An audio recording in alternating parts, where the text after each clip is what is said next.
hours, Dave Campbell's Texas football, and I'm out here at Panther Creek High School, joined by 2025 athlete Sentel Simpson. Man, huge season for the Panthers out on the field, 11 victories. Why don't you just kind of recap it for us? What was it like?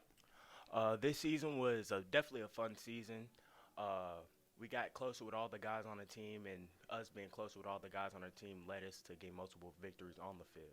Kind of talk about your own play out there, man. What do you feel like you're bringing to the table? I know that you had some adversity dealing with a little bit of an injury. What was that injury? And kind of talk about how that helped you become even better.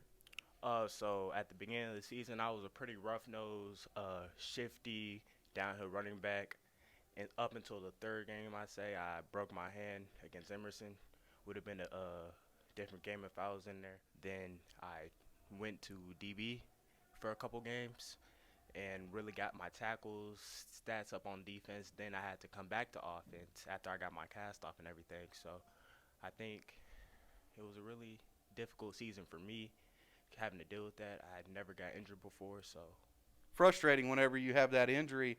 I know that you're a guy that's successful. As a matter of fact, when you came to the next level athlete camp back in January, you were working out at defensive back, and your athleticism really caught my attention. And watching your tape this year, I saw that same athleticism on the offensive side of the ball when you were playing running back. It's not often that you see guys that are 6'4" have the ability to sink their hips and make the type of cuts that you make. I know big things are coming your way on the recruiting trail. As a matter of fact, you already got your first two scholarship offers from UTSA in Indiana.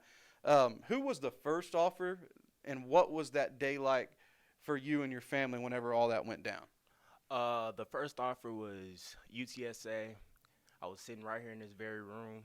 He was lecturing me. Then he threw in, he wanted to offer me. And on the inside, I was joyful. I was excited. But on the outside, I showed it like it was just another day for me. What do you know about UTSA football? I mean, I know it's a program that's led by Jeff Traylor, who was a legendary high school coach at Gilmer High School. But they do a pretty good job recruiting this area. Yeah, I did go home and research it. I researched that their football program didn't start till I think 2008. Yeah, 2008. They had a few up and down seasons, and then they started going on this winning streak season ever since 2010. Yeah, probably coincides when Jeff Traylor got the job there at UTSA. Yeah, yeah. Also had a chance to go to Indiana camp, and you earned that offer. But you've taken some trips out here to local schools in Texas. I'm going to start with TCU because they played for the national championship last year. What was your unofficial visit like to TCU? What did you see out of the Horned Frogs? What I seen out of the Horned Frogs was a lot of love. They show love to their guys, especially if they live in Texas. What was it like, just like watching a team that could have won a national championship? I mean, was that pretty cool? Yeah, it's pretty cool, but it was pretty disappointing this season. They didn't get to follow up that season they had last season. No, they didn't have as many victories on the field this year. But you also had a chance to go down and check out Baylor. I know that they have, done some good things under Coach Dave Aranda down there in Waco. What did you see out of the Bears while you were down there in town and had a chance to check out that atmosphere? The Bears atmosphere, I like it. I also like their hospitality. They fed us very well.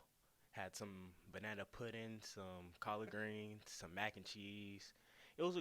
I like the game. See, now you're getting, though, into the hard-hitting stuff that a guy like myself really cares about, what they were feeding you. I went on a trip to go down to see Austin Westlake play Lake Travis this week, and I had a chance to stop in at Snow's Barbecue, which is like the number one rated barbecue place in Texas. It was amazing. It was really good, man. It was legit. So if you're ever in that part of the country, you should check it out. Actually, you were down there, at least close to it, when you visited Texas. It's about an hour away from there. But Austin, I mean, I've heard that the culture down there is pretty cool, and of course the Longhorns have a chance to play for the national championship this season. What did you see out of Hookham while you was down there, and is that a jersey that you could envision yourself wearing one day? Texas is definitely a jersey I envision myself wearing someday. As soon as I got there, they showed me a lot of love. They already knew who I was, which I was very surprised. I didn't think they would know who I am already. They had a shuttle bus. They showed me here, there. It was amazing. They had food for us. Yeah. Good atmosphere. Good atmosphere, and if you're watching this video interview, you're going to know that Sentel Simpson is one of the fast-rising prospects in the class of 2025. He's got 2 offers now. I'm just going to go ahead and call my shot. I'm making my prediction. It's going to be an easy double-digit offer list for you by the time it's time for you to make a decision in college. I'd go as far as saying I think that you're going to get 20 offers by the time it's all said and done, man. So good luck as you go on your recruiting journey, and, of course, as you hunt a state championship ring here in 2024. Yeah, I will.